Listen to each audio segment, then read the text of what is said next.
Hi, it's me again, Miss Riddle. Before we begin on starting on chapter 2 of Lion, Witch, and a Wardrobe,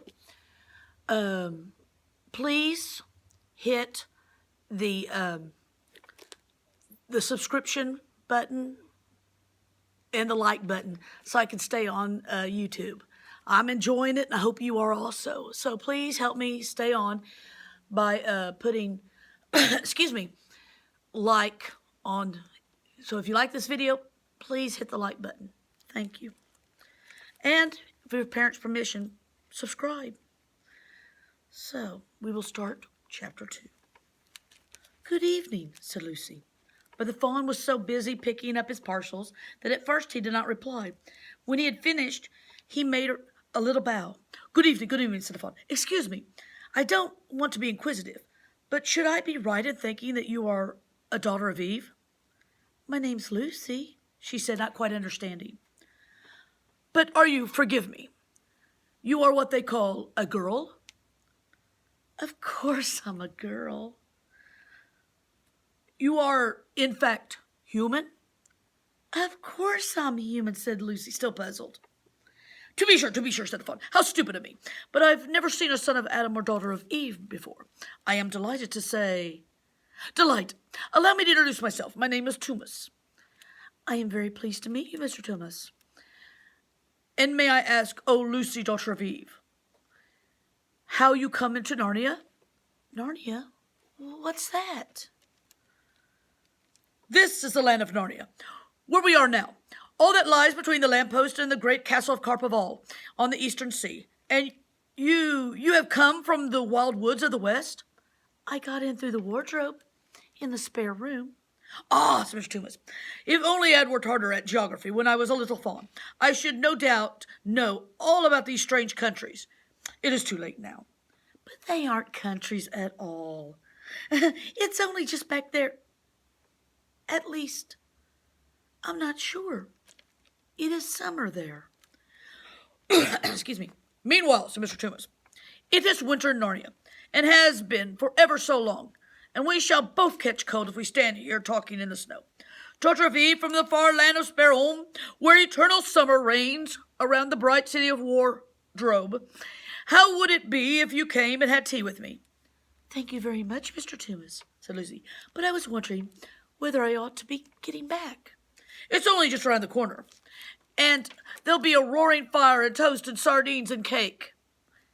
Well, it's very kind of you, but I shan't be able to stay long. If you will take my arm, daughter of Eve, said Mr. Tumas, I shall be able to hold the umbrella over both of us. That's the way. Now off we go. And so Lucy found herself walking through the woods, arm in arm with the strange creature, as if they had known one another all their lives. They had not gone far before they came to a place where the ground became rough, and there were rocks all about, and little hills up and little hills down.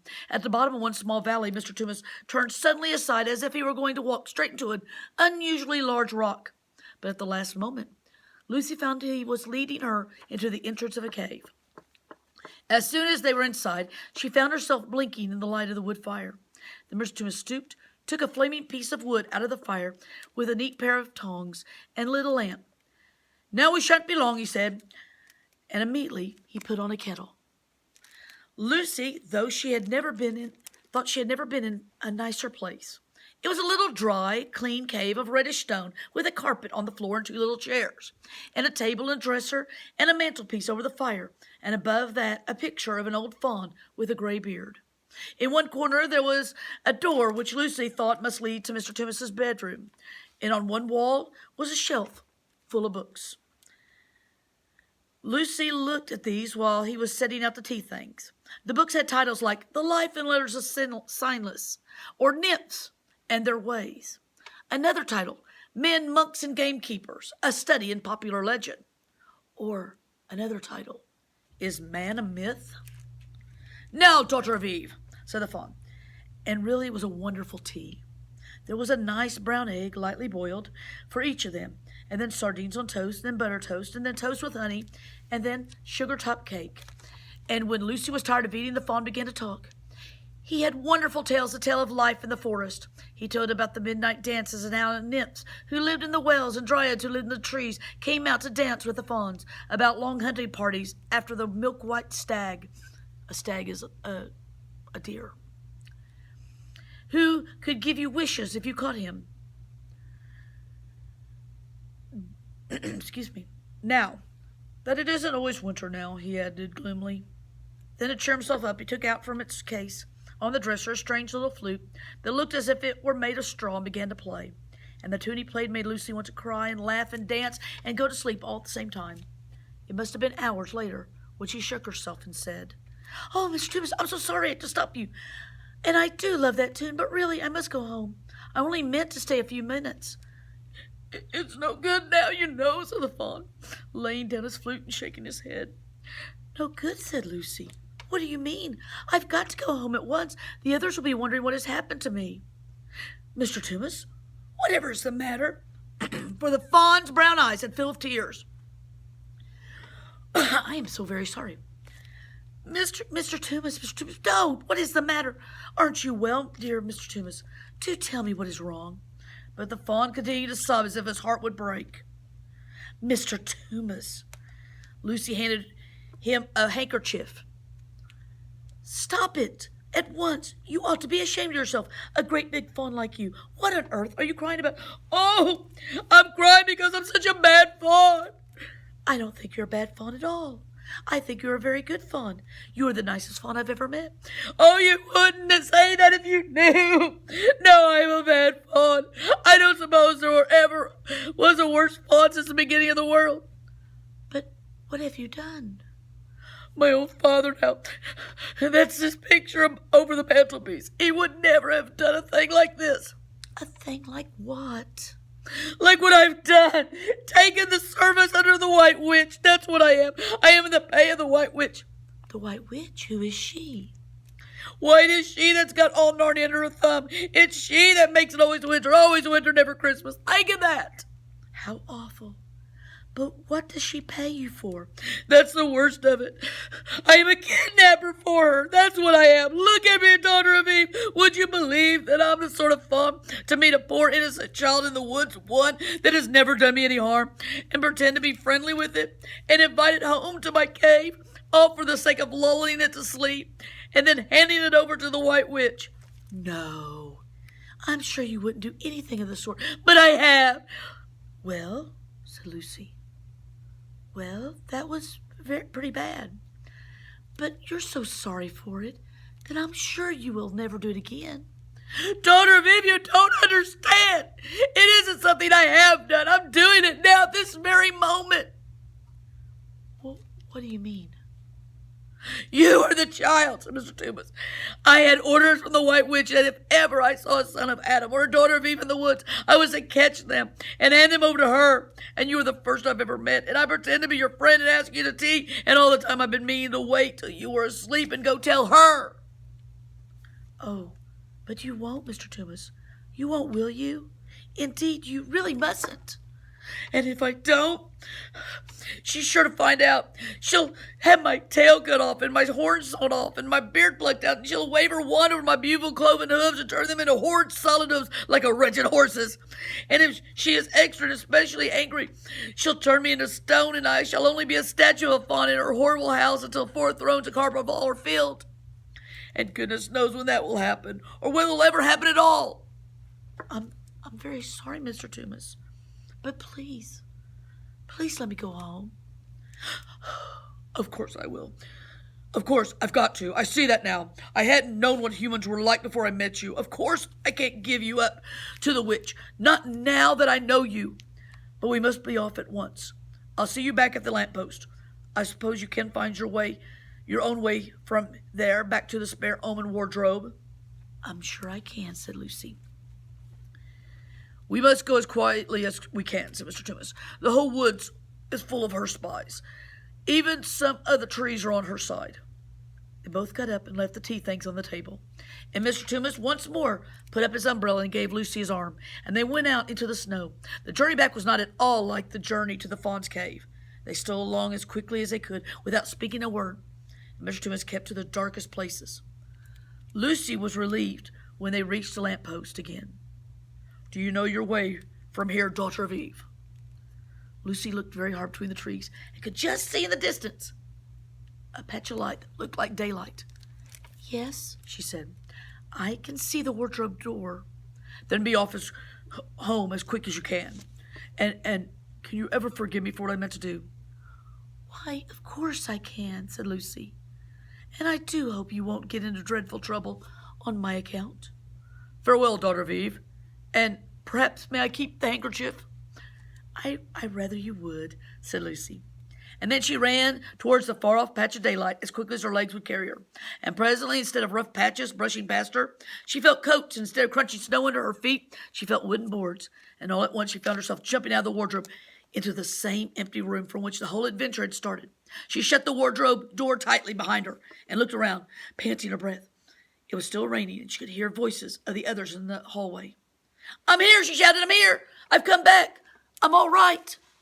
Lucy ran out of the empty room into the passage and found the other three. "It's all right," she said.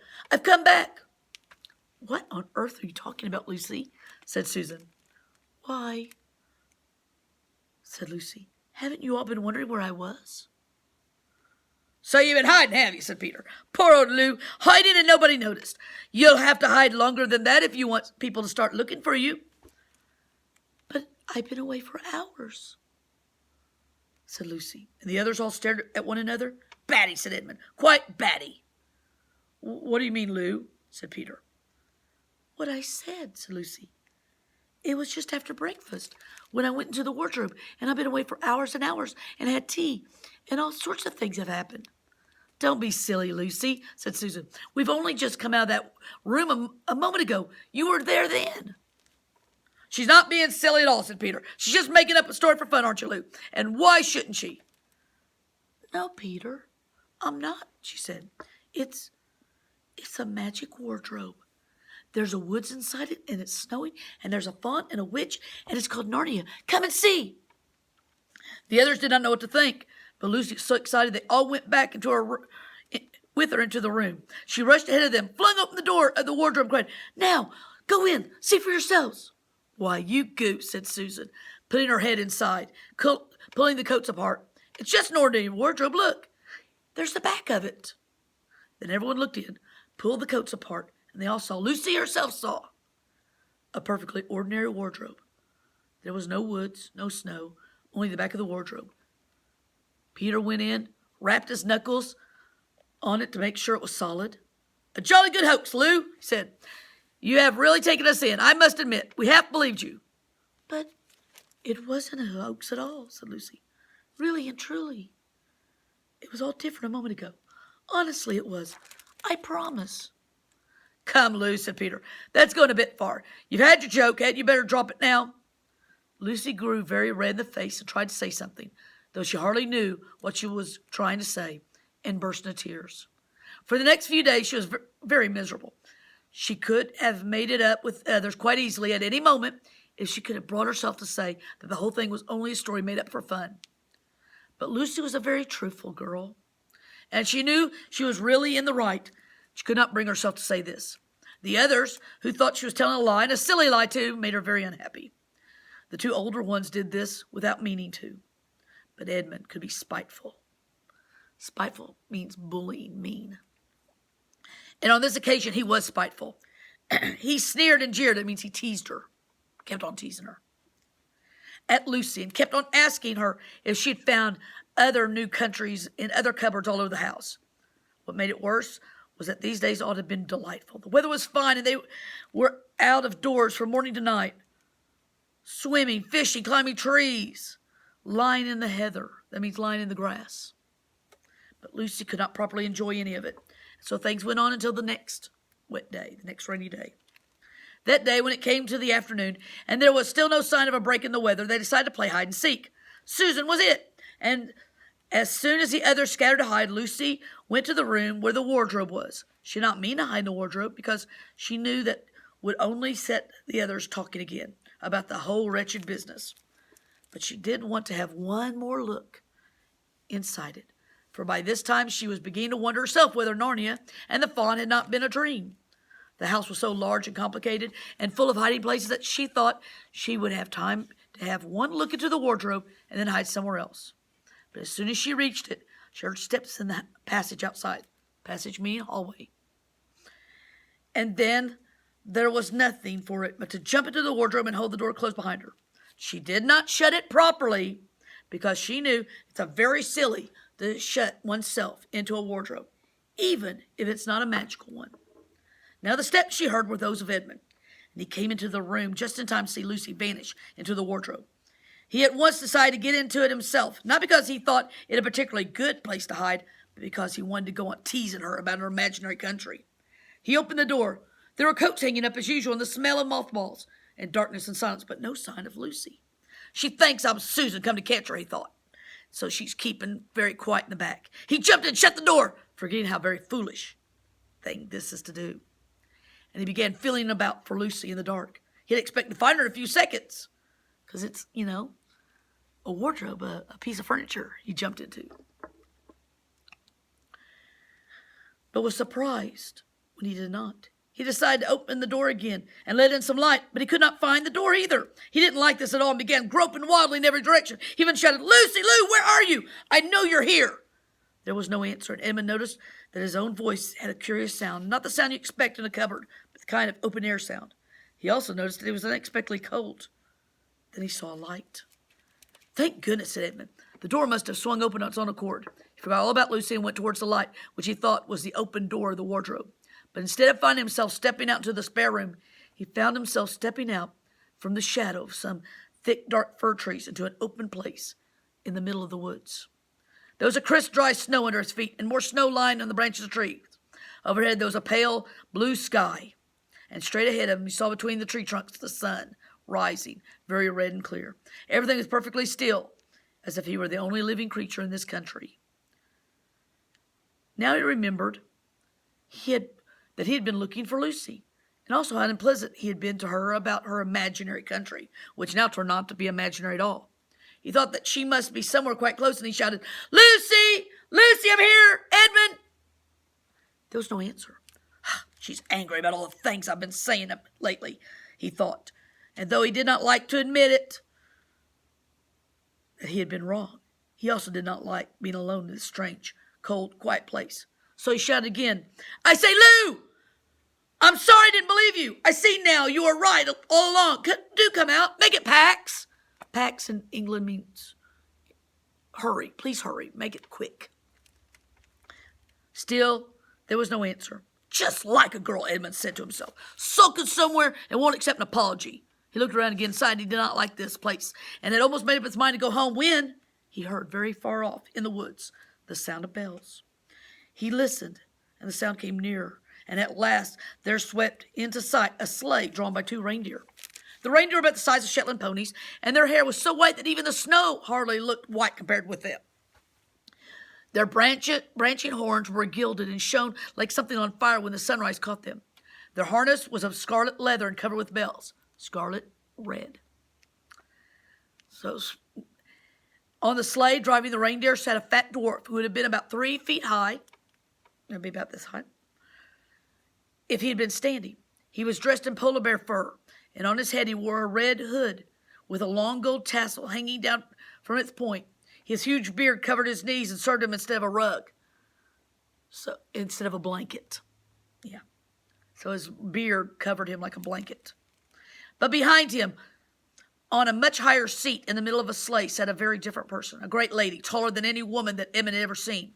She also was covered in white fur up to her throat and held a long, straight golden wand in her right hand and wore a golden crown on her head. Her face was white, not merely pale, but white like snow or paper, except for a very red mouth. It was a beautiful face in other respects, but proud and cold and stern. The sleigh was a fine sight as it came sweeping towards Edmund with the bells jingling, the dwarf cracking his whip, and snow flying up on each side. "Stop!" said the lady, and the dwarf pulled the reindeer up so sharp they almost sat down. Then they recovered themselves and stood chomping at the bits and blowing, and the frosty air, the breath coming out of their nostrils, looked like smoke. "And what, pray, are you?" said the lady, looking hard at Edmund. That means mean, stern. My name's Edmund, said Edmund. The lady frowned. Is that how you address the Queen? I beg your pardon, Your Majesty. I didn't know, said Edmund. Not know the Queen of Narnia? Oh, you shall know us better hereafter. But I repeat, what are you? Please, Your Majesty, said Edmund. I don't know what you mean. I'm at school, at least I was. It's the holidays now. But what are you? Said the Queen again. Are you a great overgrown dwarf that has cut off its beard? No, Your Majesty, said Edmund. I never had a beard. I'm a boy. A boy? Do you mean you are a son of Adam? Edmund stood still, saying nothing. He was too confused by this time to understand what the question meant. I see you're an idiot, whatever else you may be. Answer me once and for all, or I shall lose my patience. Are you human? Yes, Your Majesty, said Edmund. And how, pray, did you come to enter my domain? Please, Your Majesty, I came in through a wardrobe. A wardrobe? What do you mean? I opened the door and just found myself here, Your Majesty. Ah, said the Queen, speaking more to herself than to him. A door from the world of men. I have heard of such things. This may wreck all, but he's only one, and he is easily dealt with. As she spoke these words, she rose from her seat and looked Edmund full in the face, her eyes flaming. At the same moment she raised her wand. Edmund felt sure she was going to do something dreadful, but he seemed unable to move. Then, just as he gave himself up for lost, she appeared to change her mind.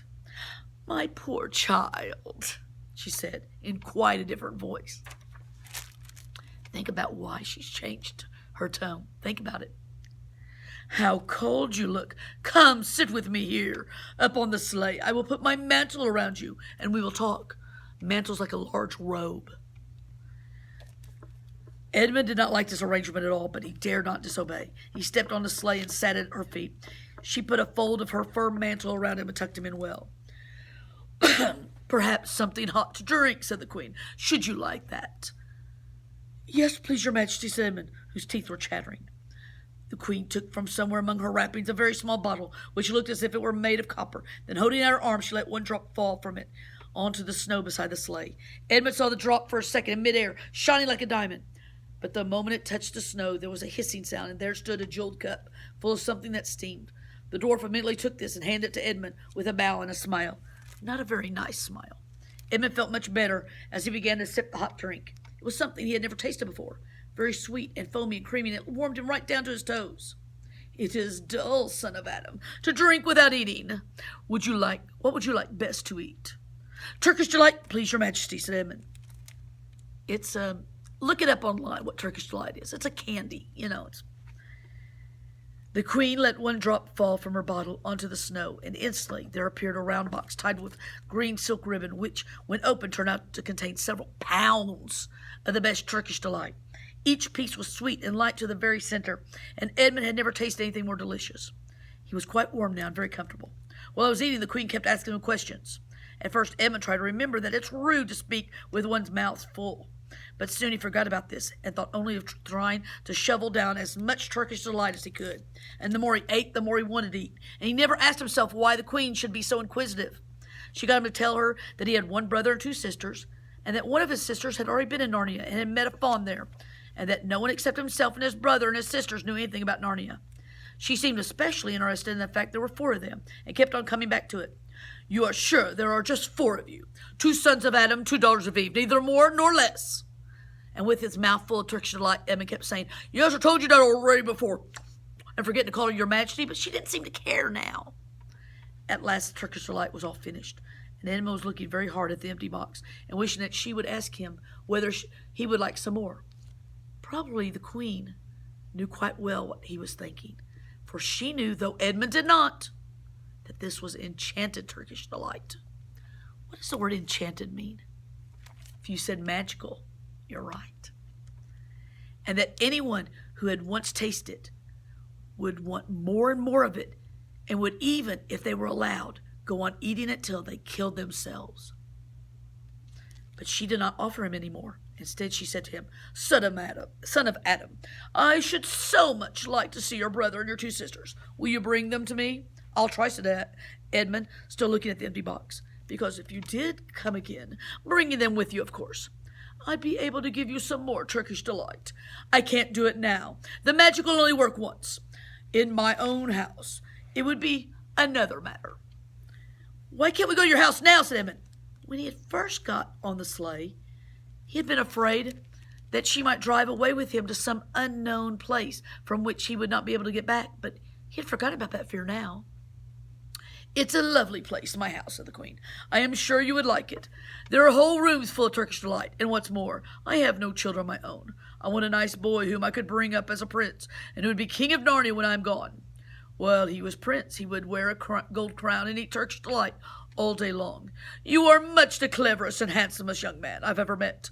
I think I would like to make you the prince some day, when you bring the others to visit me. Why not now? Asked Edmund. His face had become very red, and his mouth and fingers were sticky because, all that candy. And he did not look either clever nor handsome, whatever the Queen might say. Oh, but if I took you there now, I shouldn't see your brother or your sisters. I very much want to know your charming relations. You are to be the prince and later on the king, that is understood. But you must have courtiers and nobles. I will make your brother a duke and your sisters duchesses. Does she really want to do that? I'll think about it. There's nothing special about them, said Edmund. And anyway, I could always bring them some other time. But once you were in my house, said the Queen, you might forget all about them. You would be enjoying yourself so much that you wouldn't want the bother of going to fetch them. No.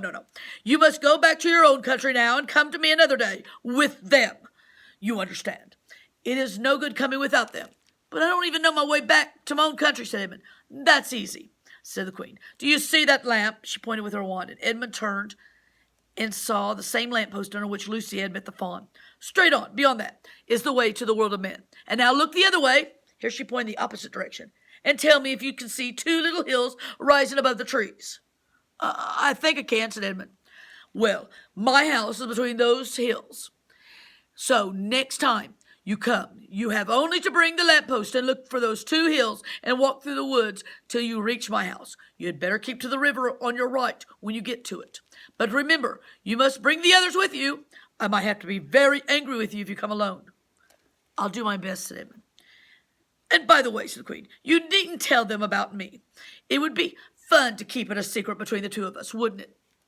Warning sign, warning sign. Make it a surprise for them. Just bring them along to the two hills. A clever boy like you will easily think of some excuse for doing that. And when you come to my house, you could just say, let's see who lives here, or something like that. I am sure that would be best. If your sister has met one of the fawns, she may have heard strange stories about me, nasty stories that might make her afraid to come to me. Fawns will say anything, you know. And now, please, said Edmund, please, could I have just one more piece of Turkish delight to eat on the way home? No, said the Queen. You must wait till next time. While she spoke, she signaled the dwarf to drive on. But as the sleigh swept away out of sight, the Queen waved to Edmund and called out, next time, don't forget, come soon. Edmund was still staring after the sleigh when he heard someone calling his name. And looking around, he saw Lucy coming towards him from another part of the woods. Oh, Edmund, so you've got in too. Isn't it wonderful? And now, all right, said Edmund, I see you were right, and it is a magic wardrobe after all. I'll say I'm sorry if you like, but where on earth have you been all this time? I've been looking for you everywhere. If I'd known you got in, I'd have waited for you, said Lucy, who was too happy and excited to notice how snappish Edmund spoke or how flushed and strange his face was. I've been having lunch with dear Mr. Toomas, the fawn, and he's very well, and the White Witch has done nothing to him for letting me go, so he thinks he can't have found out, and perhaps everything's going to be all right after all. The White Witch, said Edmund. Who's she? She is a perfectly terrible person, said Lucy. She calls herself the Queen of Narnia, though she has no right to be queen at all. All the fauns and dryads and naiads and dwarfs and animals, at least all the good ones, simply hate her. And she can turn people into stone and do all kinds of horrible things. And she's made of magic, so it's always winter in Narnia. Always winter, but it never gets to Christmas. And she drives about on a sleigh drawn by a reindeer, with her wand in her hand and a crown on her head. Edmund was already feeling uncomfortable from having eaten too many sweets. When he heard that the lady he had made friends with was a dangerous witch, he felt even more uncomfortable. But he still wanted to taste the Turkish delight again more than anything else. Who told you all that stuff about the White Witch? He asked. Mr. Toomas the fawn, said Lucy. You can't always believe what fawns say, said Edmund, trying to sound as if he knew far more about them than Lucy. Who said so? Said Lucy. Everyone knows it, Edmund. Ask anybody you like. But it's pretty poor sport staying here in the snow. Let's go home. Yes, let's, said Lucy. Oh, Edmund, I'm glad you've got it too. The others will have to believe in Narnia now that both of us have been here. What fun it will be. But Edmund secretly thought that it would not be as good fun for him as for her. He would have to admit that Lucy had been right before all the others, and he felt sure the others would all be on the side of the fawns and the animals, but he was already more than half on the side of the witch. He did not know what he would say or how he would keep a secret once they were all talking about Narnia. By this time, they had walked a good ways. Then suddenly he felt coats around them instead of branches, and next moment they were both standing outside the wardrobe in the empty room. I say, said Lucy, you do look awful, Edmund. Don't you feel well? I'm all right, said Edmund, but this was not true. He was feeling really very sick. Come on then, said Lucy. Let's find the others. What a lot we shall have to tell them, and what wonderful adventures we shall have now that we're all in it together. I'll start chapter 5 next time. If you enjoyed this, please hit the like button, and also please subscribe. I would love to continue doing this with you guys. And remember, Miss Riddle loves you. Till next time.